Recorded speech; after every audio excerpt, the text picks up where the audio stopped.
jazz intro. Yo, what up? We're back with another episode. Feel free. I'm Jon Cerone. We got a very special guest this evening. Got my brother Joe, also known as Joey OTS, Joe Off the Shits. Basically here to talk about his running adventure, his story that led him to start running, trials and tribulations, all of that good shit. Just a couple of recovering addicts that turned some dreams into something very special. So without further ado, do you want to introduce yourself? Yeah, so name's Joe, and I'm a runner. We'll start with that, but definitely got into it way more by happen chance than anything. Just got back from Grand Rapids, Michigan, actually. Ran a 4:05 mile, which I was very happy about. It's fucking crazy. Yeah, and just work in IT project management outside of my running career. Just living life to the fullest right now. Just trying to keep improving, bettering myself every day, and just embracing the process, the struggle of what it takes to become a competitive elite athlete in this world. There you go. Yeah. So why did you get into running? Yeah, so... Because honestly, like, when I tell people about it, like, I go to Fleet Feet in Elmhurst to get new shoes, and when they look up my name, or they look up Lom Nicky, and they go, Joe, and I'm like, oh, no, it's John, and they go, oh, yeah, and like, Joe's my brother, and I tell them the story, like, yeah, he literally just, like, got into running the last, like, 2 years. He's training for the Olympics, and they go, that's fucking crazy. And I'm like, yeah, he's like a borderline, like, alcoholic for 7 years, and he, like, quit drinking, and he's in, like, the best shape of his life right now, and they're all just, like, shook when I tell them that. Yeah, it's definitely a pretty crazy story. I think unlike most people in the competitive running scene where you kind of start off as a young kid doing cross-country track, and it's something that you pretty much do your whole life, right? And a lot of these guys have that dream from a young age to be a pro runner. Yeah. So a little bit different for me. Unlike them, I just started running. I think we're about 2 years in now. I would say take you back to like the peak COVID pandemic. It was like May. Yeah, right? May, like 2019, 2020. 2020. Yeah, 2020. Yeah. And honestly, just really wasn't doing too much with my life. Just drinking a lot, just very bad habits, unhealthy eating, was eating Wingstop, fast food multiple times a week, just honestly just not living a very healthy lifestyle. And just kind of had to get to that rock bottom place of my life where I really wanted to just make that change. And that's what it took for me. It was just one long night of drinking till 5, 6 in the morning and waking up and getting heat stroke the next day that finally kicked my ass in gear and made me actually want to start making this change and creating better habits in my life, start the running, and just kind of venture down this new path that I've created. And for anyone out there that might think, man, I can't do that, or I just want people to really look at me and just be like, man, like where that kid was at years ago to where he is now is super inspiring. And whether that be you want to start a new hobby in life, whether it's pick up chess or start a new video game or ask somebody out on a date or change your career, whatever that be. I think just understanding that, that change has to come from within first. And there's going to be a lot of bumps in the road, failures. But I think if you could just keep the vision that you create for yourself alive and continue to stay consistent and, create discipline in your life to see it out for the better, Yeah, I think it's mostly like consistency though. Absolutely. Because even over the 7 years that you were, drinking and playing video games and that, and like there are the years that I was doing like all the drugs and drinking and shit. Like sometimes we would have these like epiphanies and be like, all right, I'm going to be really good for a week or two or a month, and we would be, we'd cut out a couple bad habits, maybe work out and eat right again. And, then we're like, oh, well, I deserve a break. Right. And you do those bad habits, you let the floodgates in and you're like, oh, I'll do this for another week. I did it. I fixed myself for a month. I could fix myself again. Next thing you know, it's like 6 months later. and you're doing the same shit you were doing. Yeah. You know, because like I think we were talking about, like most people get kind of discouraged when they don't see results right away. You know, especially dieting, you see it a lot. Oh my God, yeah. Like, I mean, people do like. It's crazy because I'm gonna have Joey on the podcast too, and I think Joey's story is different than most people. I think because most people think it's like diet and exercise together, right? Yeah. So they're like, I have to change everything right now, and that's overwhelming. Like to someone who's like extremely like obese that hasn't been active at all, and then they have to eat food they don't like they do that for a couple weeks and they're shot. Yeah. And they slip back into bad habits, right?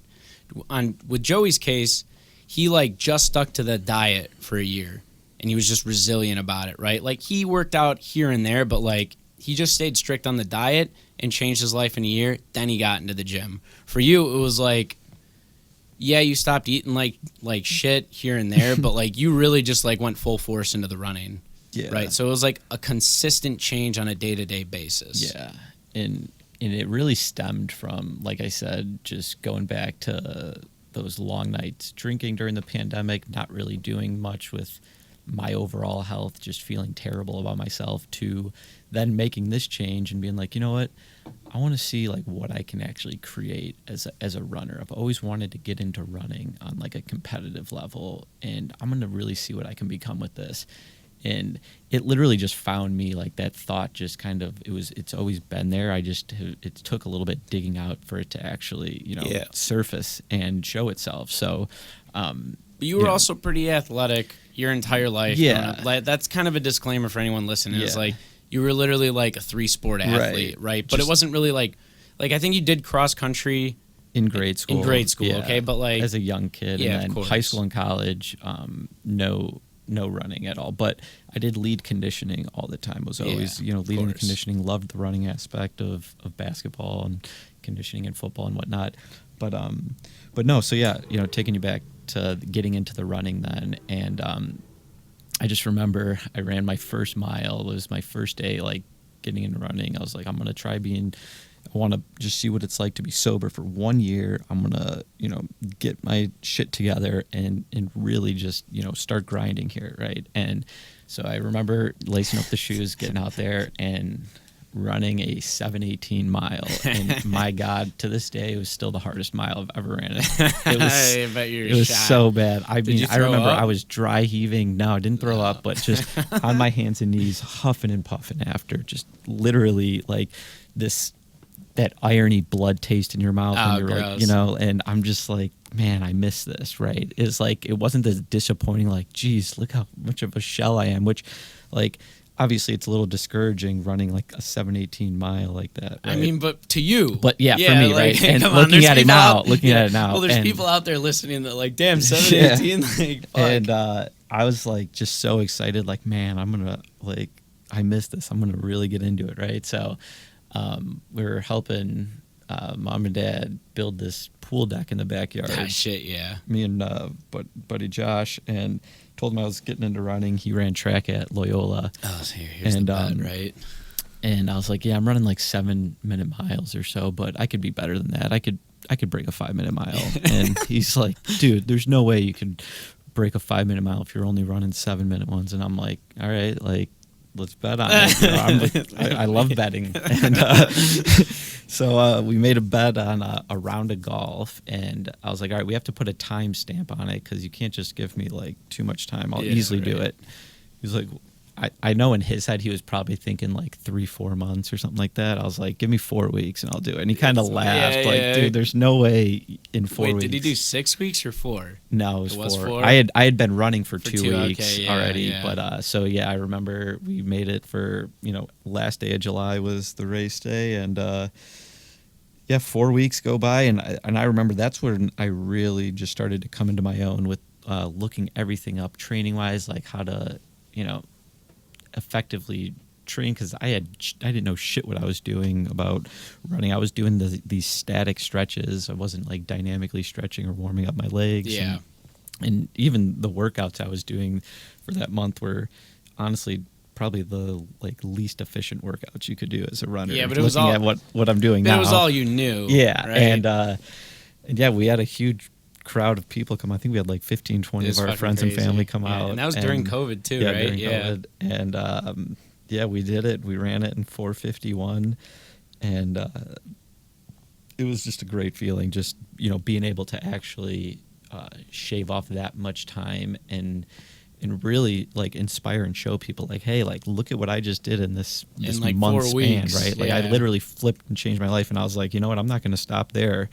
Now, that inner demon of competitiveness is coming out of me, where it's just you know what, I want to compete against the best runners in the world. All right, cool. Yeah, I'm gonna do it now. All right, yeah. And that was it. That's all it took. So you go into full on training mode then too. Yeah. So then we could fast forward a little bit now. So we're in the winter, and I remember talking to. So what, 6-7 months later? Yeah, talking to Phil around Christmas time, and I was like, yeah, basically, I want to, become a pro runner and race against the best athletes in the world, and yada yada, so on so forth. And I was like, I just have to get a little better before finding a coach. I want to get that credibility first, right? And he's like, dude, screw that, get the coach now, and he'll help you get the credibility. Yeah. And I was like, holy shit, that makes so much sense. So I just started reaching out to people on Google, LinkedIn, and ended up finding my running coach, who I'm still with now, Coach Sid Vaughn. Yeah. And he's just helped me tremendously, honestly, take that next step in my running career, my journey.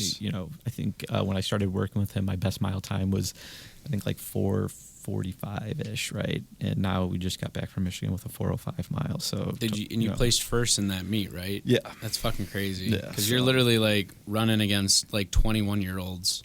Yeah. Right? Yeah, and you're 27. Yeah, so you're coming up on 28. Yeah, it got a few years on him, but it's not like a sport where your prime comes later. This isn't baseball, There is definitely some good runners late, in their late 20s, early 30s. Okay. But usually it's it goes up with the distance more. You'll see some great marathon runners that are older, 28, 32, 33 years old, right? You'll see some good 5K, 10K runners that are older. Obviously younger guys too.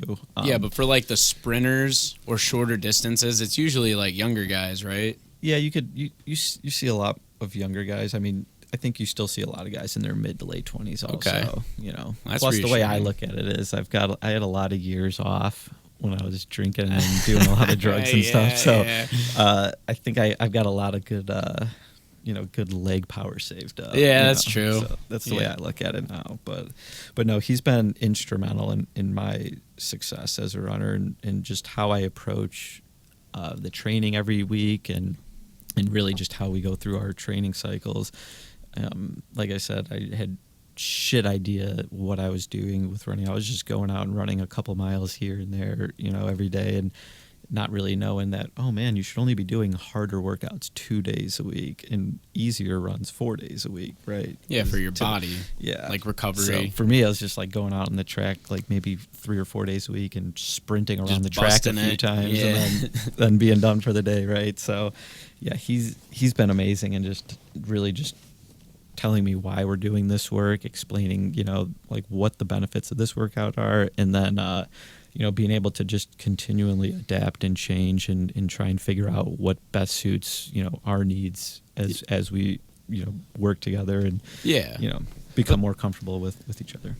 I thought it was interesting that Phil, you had said, oh, I'm going to get a little better first and then find a teacher. Yeah. Right? Me and Chris were talking last week about different styles of learning, right?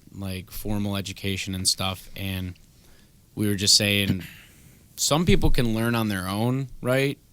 Some people are just kind of savants with their hobbies or whatever, or YouTube and shit.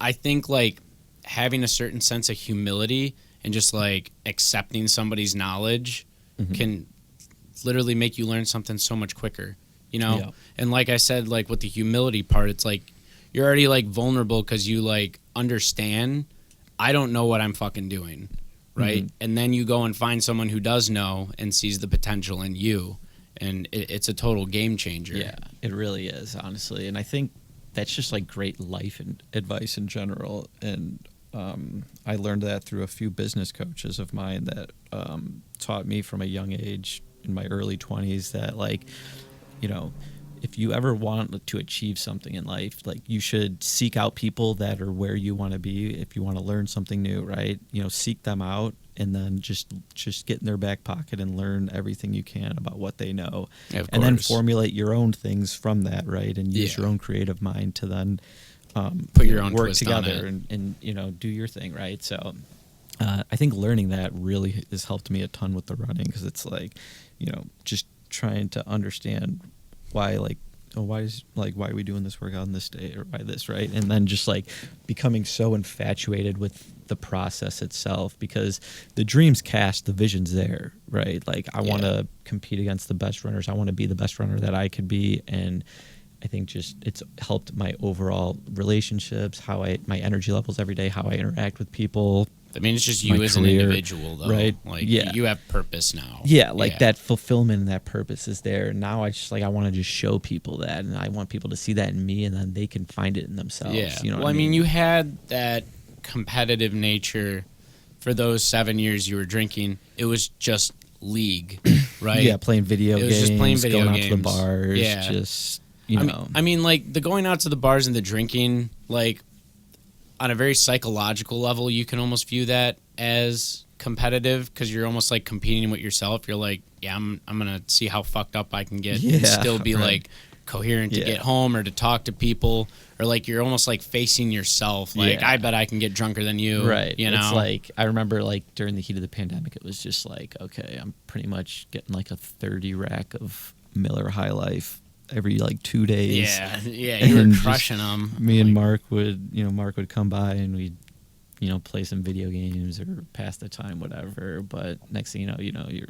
15 beers deep and and you're fucked up. yeah, And then- passed out, and drunk, You're waking up the next day. massive headache, Oh my feeling God. like complete ass. And now it's just like, I look back at that and I'm like, I haven't had a drink in 2 years. Like, that's crazy. Yeah, it's fucking crazy. And a lot of people are like, dude, we didn't even know you like had a problem with alcohol. I know, And I that's was like, I mean, I don't even know if I had a problem with alcohol. I just have no desire to really drink it right now, to be Yeah. honest with you. You know, I and, mean, like, you weren't like. So when I said, like, at the start of the podcast, I'm like borderline alcoholic. Like, you Yeah. walked a fine line. Yeah, you for know, sure. but like, it by no means was positive. You know. Yeah.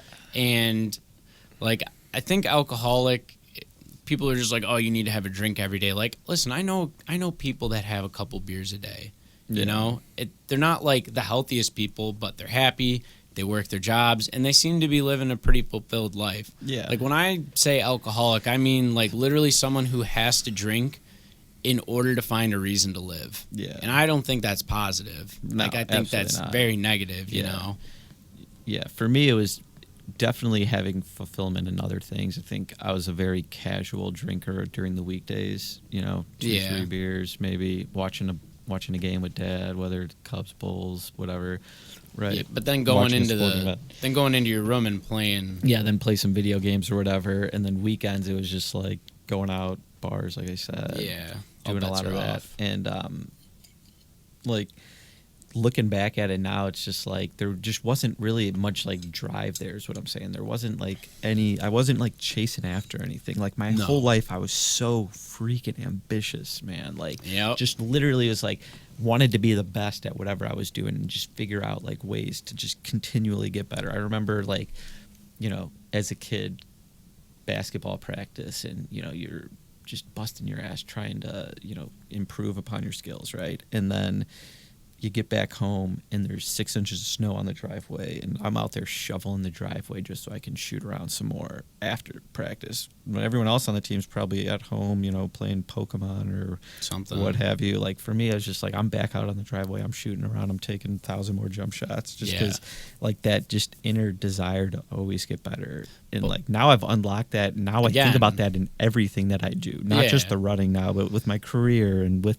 my relationships and just like this like constant just. But I think people want to know assessing. about this gap, though. So you're saying when I was younger, I was so fucking ambitious. And that was the same thing with me, too. I mean, like, my ambition didn't, like, dissipate, but there was there were these years where it was just channeled into the wrong things. Yeah. Right? Or like we failed at a couple things that meant a lot to us, right? Like for me, it was formal education. Like I failed at formal education when, like, growing up, like I'm a 4.0 student. Like school was stupid easy for me, you know? And then to fail out of college, like, yeah, I have a problem with the educational system and I talk shit about it, but like internally during those years when I was like failing school, I was like dying inside. Yeah. You know, because I'm like failing something that was me. Right. And for you, it was like you didn't really get to where you wanted to on the baseball team, right? So you failed at that, and you probably thought you could do better, but you were losing the drive in that. Yeah. So and I mean, that was, thinking back to that, honestly, that was me failing at school also, which was nothing, that was like remote to me, right? Yeah, of course. I remember just being in honors classes in high school, and college physics and chemistry, and just, you know, loving that, right? And always putting a huge focus and emphasis on my grades.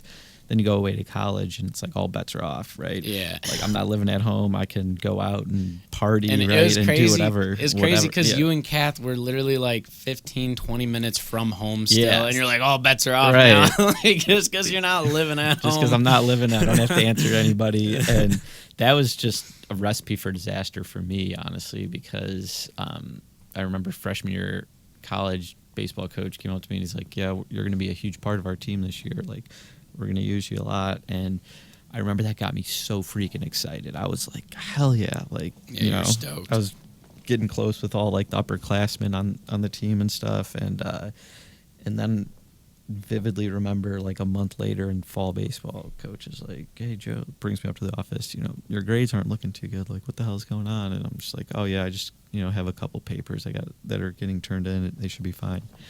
And he's like, well, we could get you tutors if you want.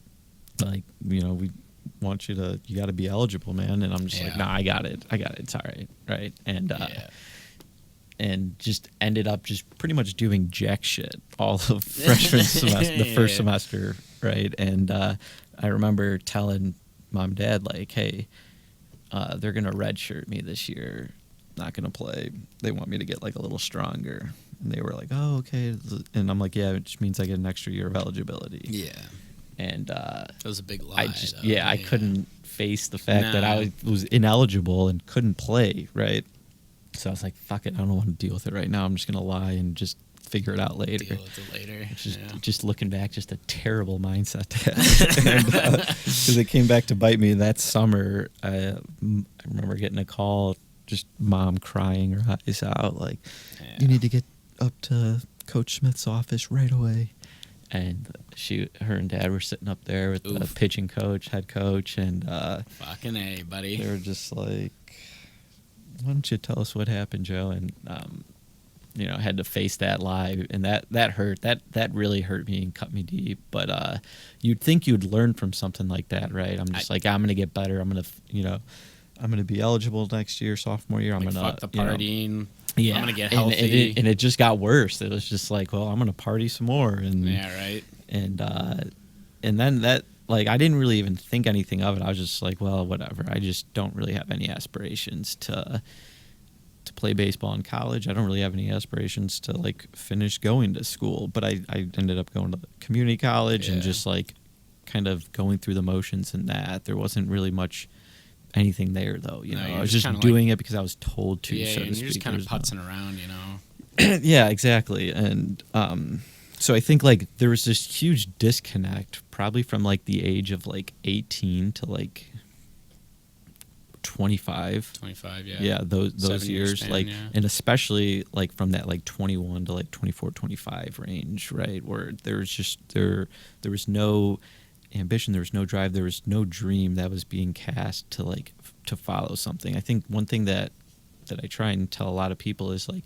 find something that like you can get really excited about, and you can get even more excited about when things go wrong with it. Like for me with running, the reason why I love it so much is because if I have like a bad workout, or if I like not feeling that good and get out there, or anything goes wrong, that like excites me to get back out there the next day. Because it gives you something to work It's not at. like, oh shit, well, you know what, I'm just gonna throw the towel on this, I'm done, I'm gonna try something new. Yeah. It's like, no, I want to I'm sticking this out. Like, I already know I'm there. I'm at that start line with all the best runners in the world. Like, I see it every night before I go to bed. Yeah. You know what I mean? So, but now when these things go wrong, what you're saying is like the response is completely different. Yeah, you have to be ready for that change. Yeah.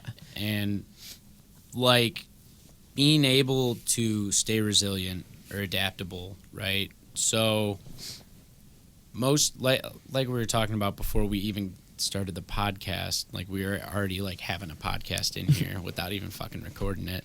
So most people, like I said, they make these changes that we talk about and they get discouraged. They either don't see results or, man, they just get, it's tiring, you know? Yeah. It's tiring to make change, especially when, and I'm even saying this, and we're like in our mid-20s, late 20s when we made these changes. Like, to people who are listening to this when they're 30 or 40, like, I can only fucking imagine, you know? But at the same time, like, I like, we're very hard on ourselves. We run ourselves into the ground, you know? It's very destructive criticism, right. But it made us change, you know? So for most people that are looking to make these changes, like, how do they stay resilient enough to stay away from the habits that destroy them, but also take this hobby or this dream that they have and just build on it? Like, even if you're not making these huge leaps, right, on a weekly basis, like you said, you need to find something that gets you excited, right? Like, how do people keep that momentum going? Because, like, for us getting sober and getting our footing, like, I'll be honest, like, the first 6 months, like, yeah, I was excited because I was getting healthy, but damn, it was still like dark, you know, because I'm literally like clearing my mind and facing all the shit that I had to deal with for 7 years, you know? Right. And it's not to say that people listening to this don't have as dark of minds as us. Like, maybe their minds are darker and they have different problems, but like, is there anything we can give them to like stay resilient in the day? Yeah. I usually think a lot about the late, great Kobe Bryant, honestly. I fucking love Kobe, man. He's the best. And rest in peace to him. R.I.P. What a guy. And just these words just strike so true to me. It's just like, get over yourself. I just like, that's what I think, honestly. If I'm ever like tired or I'm just like questioning why I'm doing something, I just think of Kobe. Get over yourself. Like, he said that in an interview, right? Yeah, he said that, and like, just like he said it with such like confidence and like conviction. That I think it's probably because he said that to himself. Yeah, somebody had asked him, like, you know, like, you're working out at 5 a.m. You know, Shaq's just like pissed drunk, hungover, not doing anything in the off season, and he's like, you ever question like, man, like, why am I out here working so hard? Or like, I'm too tired to do this. I can't finish these last 500 jump shots. And he's just like, yeah, just get over yourself, right? And I think that like rings so true to like, so so many of the struggles that we go through on a daily basis as humans. Like, we're very you know, gratifying people. We love this instant gratification, especially with like the rise of social media and the internet. And it's just like, people want to see results so fast in things that they do. And they also, and I'm guilty of it also, like same stuff, right? Like, yeah, of course. But just trying to like disassociate yourself from, you know, what that gratification looks like. Like, oh, I just need to lose this extra 10 pounds, or damn, why can't I just gain this weight, for people that maybe are a little skinnier that are trying to gain weight or what have you, or why can't I like put my phone down? Yeah. Why can't, all these crazy like questions that, you know, keep arising. And I think just like trying to filter out all that can be very difficult. It's at tough times, in today's day because of the technology, I think. And you know, I'm trying to think back to what your question was now. Was how do we give people like maybe like that motivation? We can say it from like Kobe's perspective, where it's like, yeah, get over yourself if you're about to complain about something like that. But I'm gonna be honest, like, not everybody has that Mamba mentality. Right. Like, God knows I didn't, you know. And I mean, I did at certain points, but at other points, it's like, sometimes you gotta just do it, you know? Like, and for people out there that are maybe trying to put their phone down less, maybe drink a little less, watch a little less TV. I can't believe my phone just went off right now. That's crazy. Ding. It all starts with just like a little work here and there. Yeah. Like people that aren't in shape that want to get in shape. Like I can't even like tell you like how impactful it is to just go to the gym or just walk. Yeah. Just go walk on a treadmill or just like go walk somewhere, you know? Yeah, absolutely. Or to just like stop eating 2 hours before you go to bed. Huge. That's huge. People, and man, it's America. I get it. You walk out the door wherever you're living, there's food. There's literally so much food. On every TV screen, on every phone screen, TV. It's just everything. Like, I mean, American society revolves around just food in general. But like, just to answer your question really quick too, because I got a good thought on that. It's just like yes, what Kobe said, and I still think it rings true, is to get over yourself. But like, have some damn grace with yourself. Yeah, also, of to the course. contrary of that, right? Because I think like so many times like that, just being too tough on yourself really just deters your mind from trying to figure out like what it is that you're aspiring to do. I think just having that grace and just being so thankful for the opportunity is something that I do every day. I'm super grateful for every run that I go on. When I'm done with every run, I just have this moment of gratitude, like thanking just everybody in the world just for, like the world being the world, right? I think all the people that have passed, all the great runners before me, and just, everything, and just like this immense amount of gratitude just for this connection that I have. Moment. You know what I mean? Yeah. And it's like, I think if you could just find that in whatever you're doing, like you're gonna figure it out, right? Like our minds are such powerful things, and we're such smart creatures intuitively. You just have to tap into that intuitive nature that everybody possesses. And it starts with just having that grace and that empathy and just not giving up on whatever you're searching for. You're going to find it. I'm telling you, there's something out there for everybody. Like, it's there. It's literally like part of you. Just like, you just haven't found listen, it. just slow down and just like allow your intuitive self to discover that. And then from there, once you have that grace with yourself and you're super thankful and showing that gratitude, then from there, when things start going wrong, it's not as hard to rebound and bounce back from it then. It's like all of a sudden when things start going wrong, it's like, you know what, like, I'm okay. I can handle this now. Like, I'm going to learn from it, and I'm going to maybe adapt, change, and try something new then, right? So of course. That's how I've been approaching a lot of things. Yeah. To be grateful for, I mean, shit, dude. I think in this day and age, we just take everything for granted, though, because we have everything at our fingertips. Yeah. So if something leaves us, we're like, I'll just tap a button and I'll get the next fix. Right. We live in such like a stimulus saturated society. I call it. I write it a lot in my book and shit. Like that. Like there's just stimulus everywhere, and to put our phones down or to turn the TV off and just go on a walk, like, fuck, man. I think we really take that for granted. Yep. Because people are like, oh, well, why would I go on a walk when I can look at pictures of buildings or trees on my phone or watch something that has like nature in it? Why do I need to go out and experience it? Yep. And it's because we need to be connected to things like people. A hobby that you find is literally a reason to be grateful. Yep. So I think, like you said, people don't need to be too hard on themselves. Yeah, have that grace, but also have that willingness to fail still. Like, the willingness to fail is huge. That's tough. But that's tough. That's tough, like, as we get older. Absolutely. Right? So, like, as kids, and I think me and Jimmy were talking about this last week, too. Like, as kids, we don't give a fuck if we fail. Yeah. Right? We just do things. I'm just going to do this.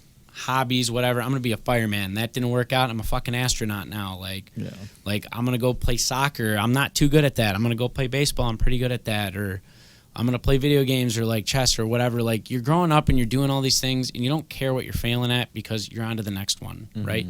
We get older, we start failing, and we're like, oh fuck, man. Like, I'm trying this too late in the game, right? And I think that's a huge issue. Is that like, the older you get, the more you think you know, or it's like, well, I know I'm not good at this, so I'm not even going to attempt to like get into this, or I know I'm pretty good at this, let me try this, right? But it's like trying to get back to that like childlike curiosity is huge. Oh my God. It's so pivotal, and it's just like, if you can get back to that point, like, you can unlock so many great opportunities for yourself, just having that blind faith and curiosity and everything you do, whether even if it's just like a conversation with somebody, like just literally being able to just talk to somebody about anything at all. It's like just go in with like that pure curiosity and to learn something, yeah, to enjoy and somebody's just company, learn of them and their culture, yeah, and how they were course. raised, their upbringing, just Yeah. any pain points that they might have in their life, and then just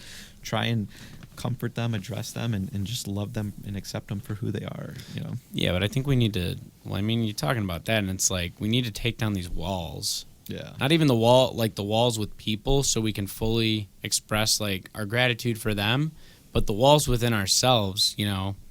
Like I used to put up these walls after like or during my drug addiction. Emotional walls, like because all the walls that were keeping my thoughts contained were gone. You know, like I was just spewing absolute nothingness for a couple of years, right? Yeah. But I put up these emotional walls because I don't want to get hurt by the world, right? And only through like healing and years of sobriety and finally like understanding what I need to do, it's like those emotional walls come down. It's like, okay, I'm allowed to be hurt, you know, but I'm also allowed to heal, right? And like it might be hurtful to like fail at these hobbies or these dreams to start, right? But it's also like that much more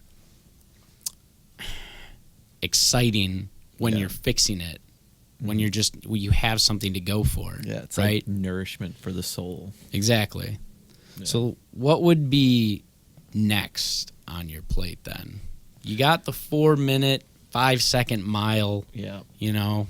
I think so. I was just talking to my coach a couple days ago, and I asked him, I was like, how close do you think we are to that sub 4-minute mile? Because that's like an infamous thing in the sport of running is, you know, running a sub 4-minute mile, right?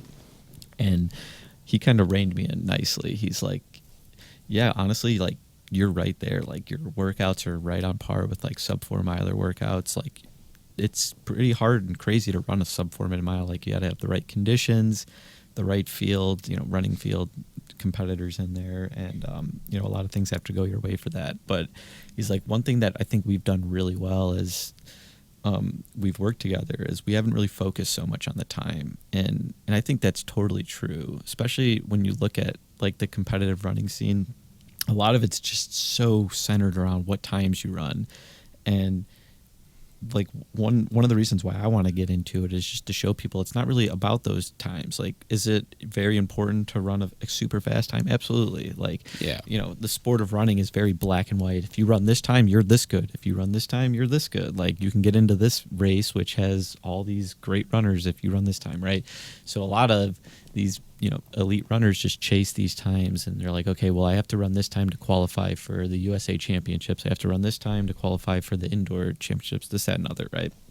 And one thing that we've really been focusing on is just saying, like, fuck the times. Like, let's just go out there and compete. And that's what I love most. So I think what's next for me in that running aspect of things is honestly just to really improve. This summer we're going to be putting on a lot of miles on our training cycle, so we're trying out some new things, just adding an extra like 15 miles each week, which will definitely be a pretty big shock to the system anytime you add more mileage. I was going to say, like, well, yeah, I mean, you say like 15 miles. Yeah. Like, and, anybody hearing that's like, fuck, I can't even do one. Yeah. You know? Right. But no, it should be a ton of fun. Like, I'm looking forward to it, just embracing the process, just loving the journey that I'm on so far. Just want to share it with anybody. I got to talk to this high school kid actually when I was up in Grand Rapids for that track meet, and he was congratulating me on how I ran, and he's like, dude, like, how long have you been running for and all this, right? And telling him my story, and his jaw was just dropped, and he was just so inspired, and he was like, loving it, right? He's like, dude, I'm so glad I actually came up and talked to you. Like, you inspired me, and that felt great for me because, of you know, course. he was trying to make the college track team. He said, he's like, okay. I don't think I'm good enough though. He's like, I'm probably just gonna run on the club team here my freshman year.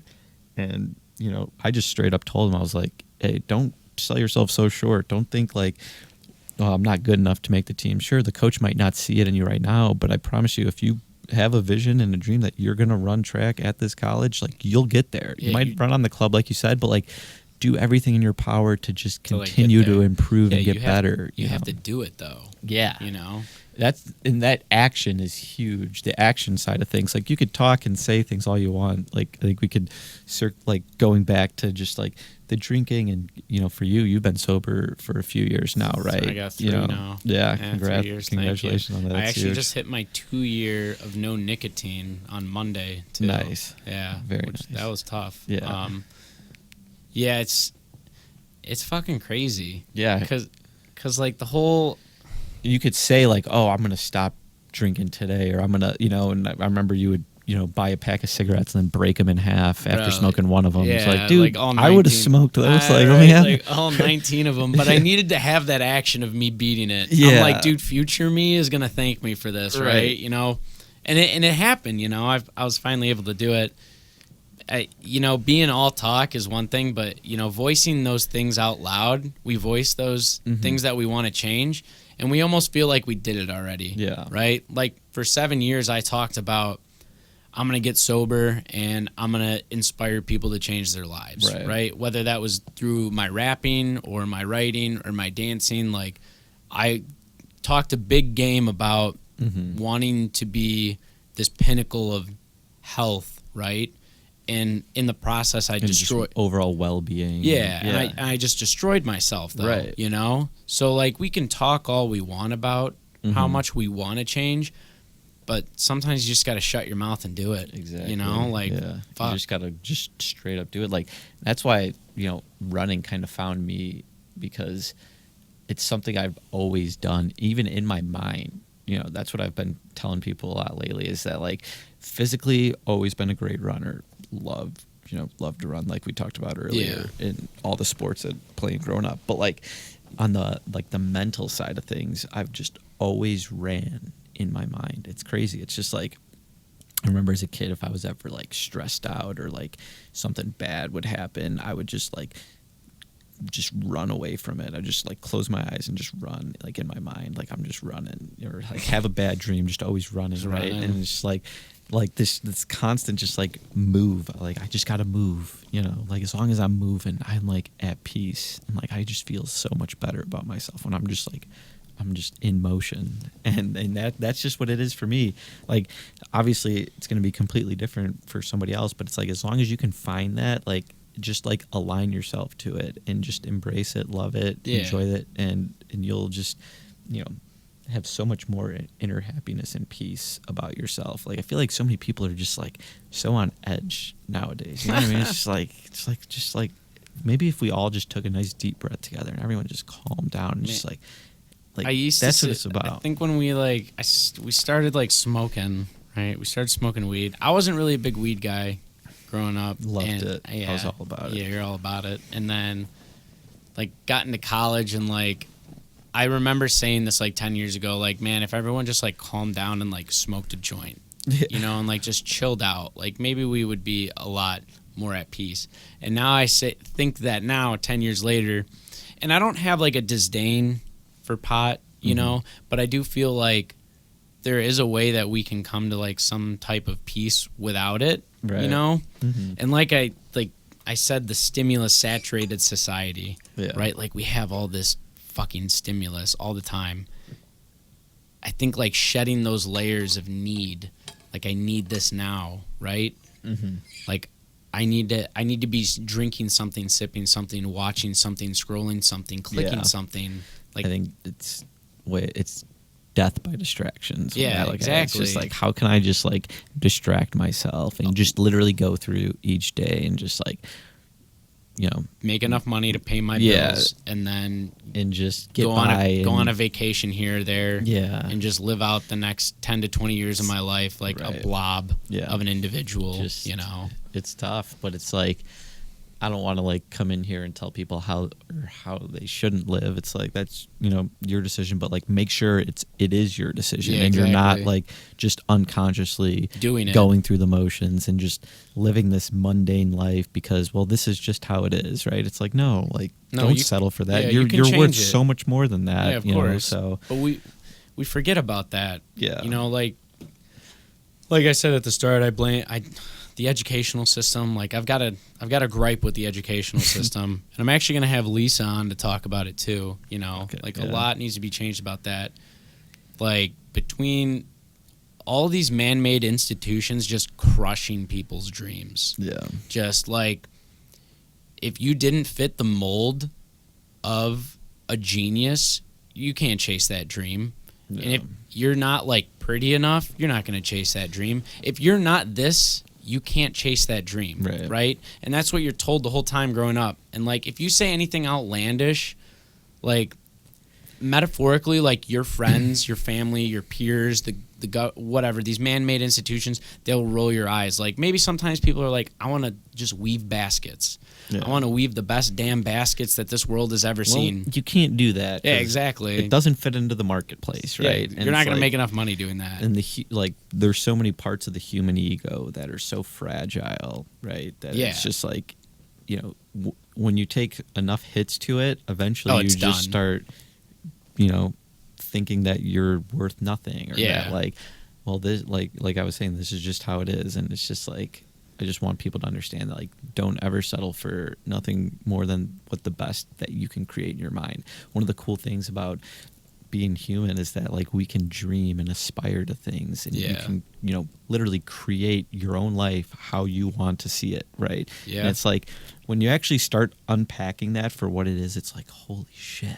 Like the possibilities are endless. I'm actually, like, not living the life I want to live. It's like, why am I an accountant for this frickin' company? How did I even get into this? Well, that's because someone said I was good with numbers, and then I went to college, and then, you start like unpacking that for what it is, and you're like, this is absolutely not what I want to be doing. So it's like, or why am I in sales? Yeah, right. Because I got a business degree because I didn't know what I wanted to major in, but they told me at the age of 18 I had to figure it out. Yeah, and I just went $30,000 in debt to work in sales. The only thing I wanted to do at 18 was just like party and do drugs. Yeah, and it's like, I don't know what I want to do for the rest of my life. Yeah, I know. Like, I just wanted to meet people. Yeah, I wanted to chill with different people, meet people, just like experience the world for what it is, like, and all the great beauty in it. And it's like, I think we start to lose sight of that as you get older, because you start like confining yourself into a certain way of thinking in a certain box. And one thing that I try and just express to everyone is just like,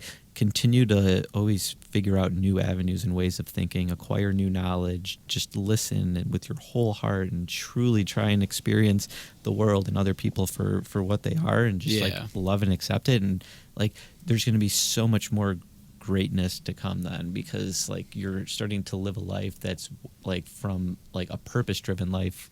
And when you can live like that purpose-driven life, like when you can find purpose in pretty much like anything you're doing, I think that's an even better way to wake up in the morning. Because I'll be honest, like, I don't love my job as a bookkeeper. But when I go in there, I'm like, I have to deal with my clients, my customers. How am I going to do this efficiently? Mm-hmm. Maybe I can learn something from this for the business I'm trying to start. Like, I go into these experiences willing to learn and experience it, Yeah. And having hobbies is huge. Yeah, like, absolutely. My God, like, as you talk about your running, like, people hear it and they're like, well, he wanted to be the best damn runner he could be. He wanted to race with the best people in the world, right?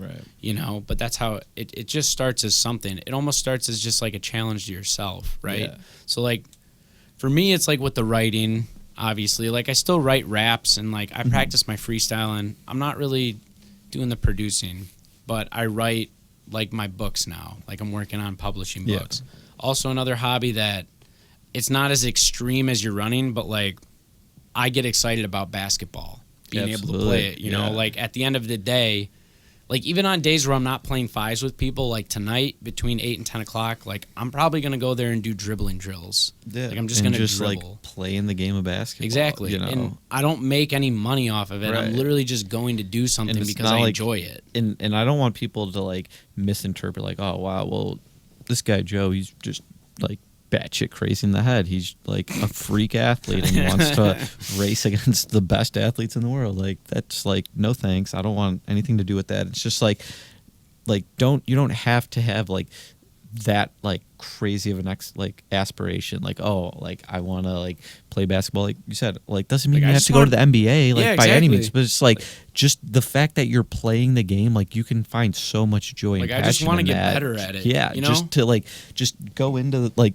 those hobbies or whatever it is you want to try in life with this like improvement mentality, and don't get discouraged when you're not improving, Yeah. but just keep figuring out ways to improve. Because for me, the way I look at it is like, when you go in with that mindset, then once you actually start to make these improvements, because eventually you will, if you stick it out long enough and you continue to, you're going to improve, right?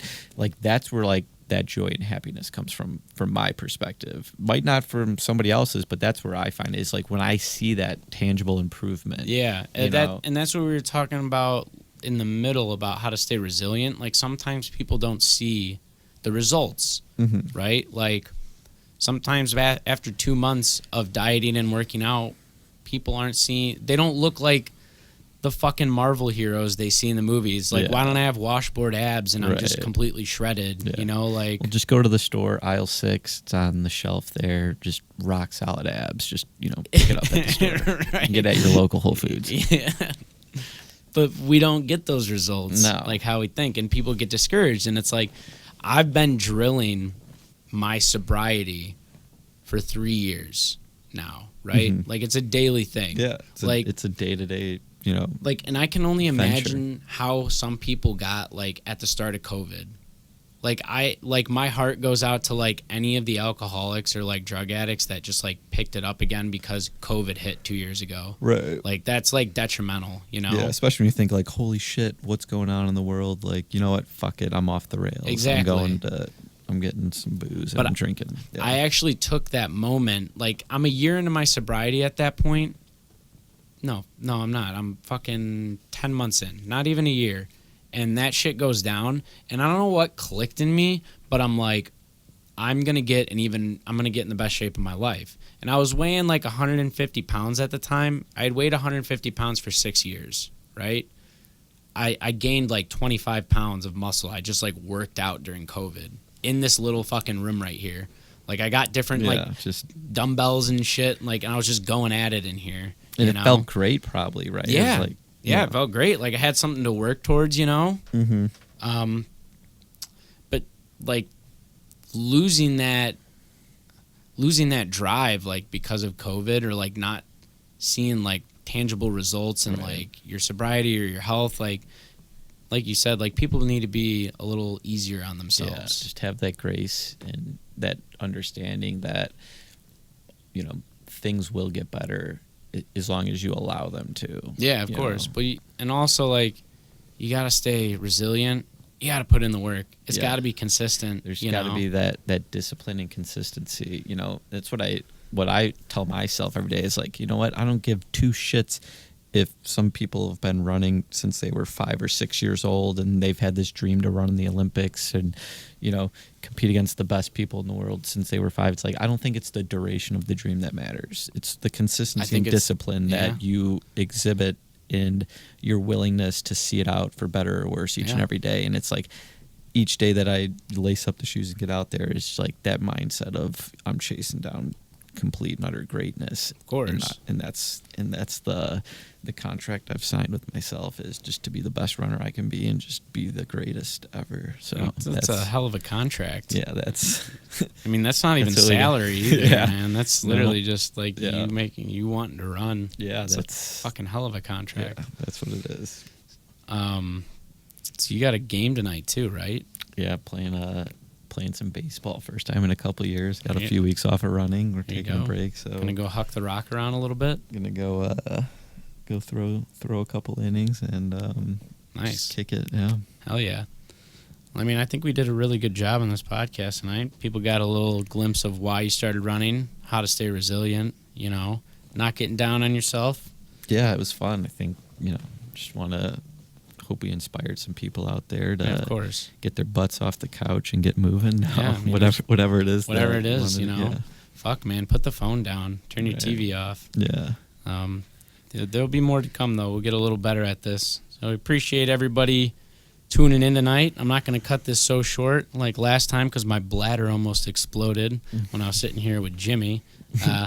But give us a like, follow, a share. I don't care. Tell your grandma about us and all that other crazy shit. You guys have a wonderful rest of your night. Peace. Deuces.